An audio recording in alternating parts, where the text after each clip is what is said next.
Umfahren ist das Gegenteil von umfahren?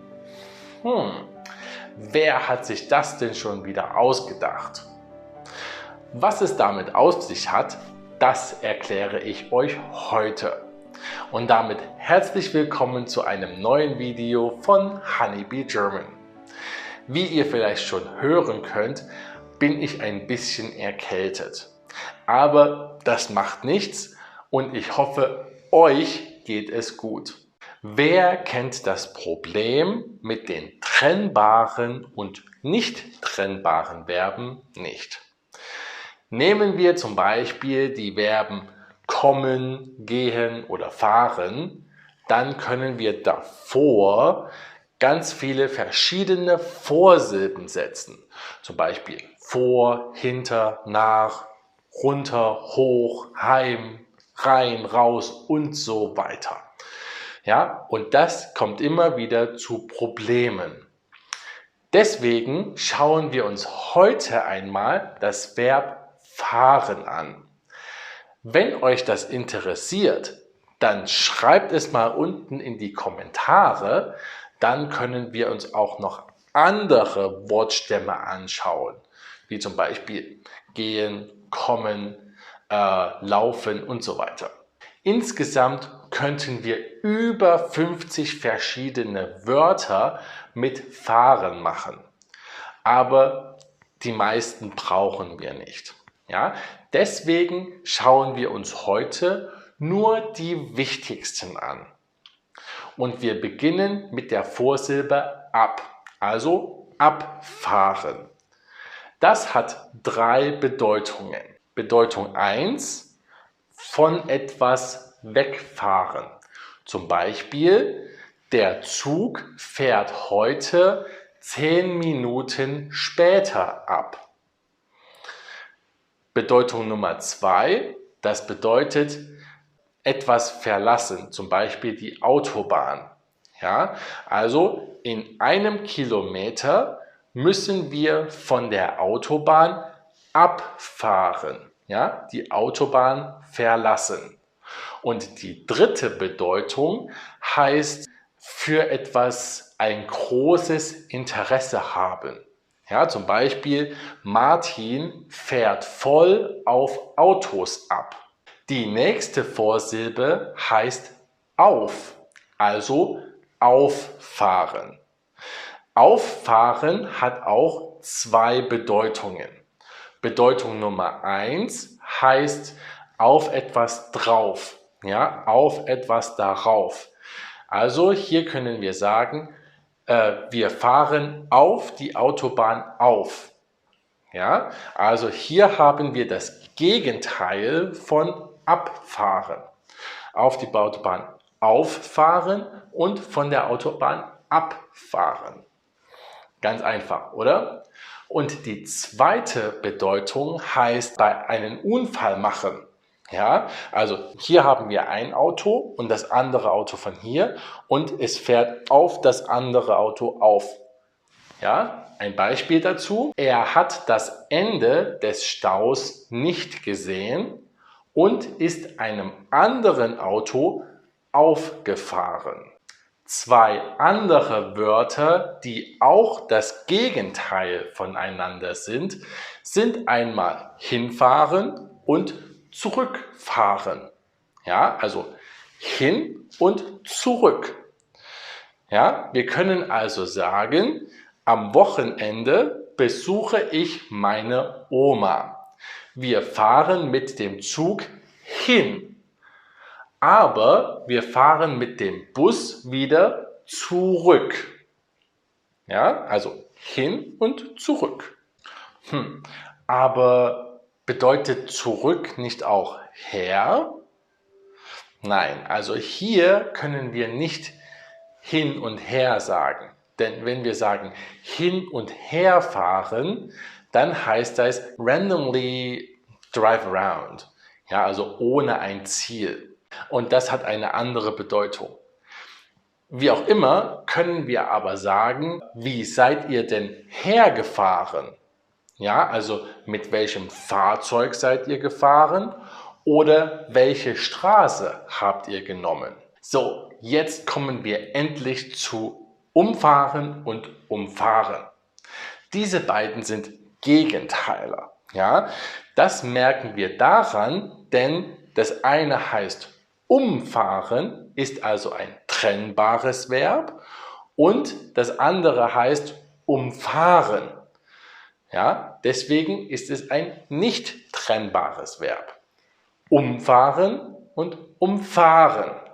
Ihr merkt die Betonung. Ja? So, und umfahren bedeutet mit dem Auto gegen etwas fahren und das Ding fällt um. Ja? So, und umfahren bedeutet um etwas herumfahren. So, wenn wir jetzt ein Beispiel sagen, können wir sagen, Hans fährt die Oma um. Die arme Oma. Ja, aber wenn wir sagen, Hans umfährt die Oma, dann passiert der Oma nichts. Für das Wort umfahren gibt es auch noch zwei andere Wörter, auch mit fahren, aber mit einer anderen Vorsilbe, und sie heißen das Gleiche, fast das Gleiche. Die Rede ist von anfahren und überfahren. Gibt es einen Unterschied? Ja. Anfahren heißt ja anfahren und die Person ist ein bisschen verletzt oder auch nicht verletzt. Ja, das kommt darauf an. Überfahren heißt mit dem Auto über etwas drüber fahren. Und das ist dann schon sehr schlimm. Ja, ein Beispiel. Also Hans fährt die Frau auf der Straße an. Das heißt, die Frau wurde von dem Auto verletzt. Wenn wir aber sagen, Hans hat auf der Straße eine kleine Katze überfahren, oh, die arme Katze. Ja, das heißt, er ist mit dem Auto über die Katze gefahren. Pech. Anfahren und überfahren haben aber auch noch eine andere Bedeutung. Schauen wir uns zuerst anfahren an. Anfahren bedeutet auch, hier ein Beispiel, er fährt an der grünen Ampel an. Das heißt, er fährt los oder er startet das Auto. Und überfahren, das heißt, Paul hat eine rote Ampel überfahren.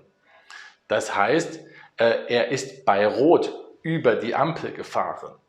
Ja, und das darf man nicht. Und auch die folgenden zwei Wörter haben eine ähnliche Bedeutung. Also eine ähnliche und eine nicht ähnliche.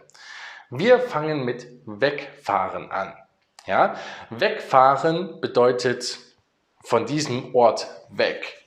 Ja, weg. Das heißt, der Nachbar hat vor meiner Garage geparkt. Dann können wir sagen, der Nachbar muss wegfahren, damit ich in die Garage reinfahren kann. Aber auf der anderen Seite können wir auch sagen, dass wegfahren so viel wie in den Urlaub fahren bedeutet. Ja, also zum Beispiel können wir sagen, über das Wochenende fahren wir weg. Ja, am Wochenende fahren wir in den Urlaub. Oder wir können auch eine Frage stellen und sagen, seid ihr in den Ferien weggefahren? Und hier an dieser Stelle können wir auch sagen, fortfahren. Ja, zum Beispiel, seid ihr über die Ferien fortgefahren? Wiederum hat das eine andere Bedeutung. Ja, wenn wir sagen fortfahren, können wir weitersprechen damit ausdrücken. Ja, zum Beispiel in einer förmlichen Rede. Wenn wir zum Beispiel sagen, ich möchte nun mit meinen weiteren Punkten fortfahren. Ja, oder wenn jemand unterbrochen wurde, kann jemand sagen, okay, bitte fahren Sie fort. Ja, also sprechen Sie weiter. Und zum Schluss noch ein leichtes Wort. Das Wort heißt heimfahren. Ja, ihr könnt schon erraten, was dieses Wort heißt. Heimfahren ist einfach nur ein anderes Wort für nach Hause fahren. Ja, also beides Wörter können wir benutzen. Zum Beispiel, Mama, können wir endlich heimfahren? Hier ist es viel zu langweilig. Ja, also das Kind möchte nach Hause fahren, weil es ihm nicht gefällt. So, das waren erstmal alle wichtigen Wörter mit dem Wortstamm fahren. Natürlich gibt es noch viele, viele mehr, aber das waren erstmal die wichtigsten. Wenn euch das Video gefallen hat, dann würde ich euch bitten, gebt mir ein Like, teilt das Video an eure Freunde für den Algorithmus und abonnieren nicht vergessen, entweder da oder da, ja, ich weiß es nicht genau, aber ihr findet den Abo-Button hier unten und die Glocke natürlich nicht vergessen, damit ihr natürlich kein Video mehr von mir verpasst. Wir sehen uns beim nächsten Mal wieder. Bis dahin, bleibt fleißig wie die Bienen. Ciao, ciao!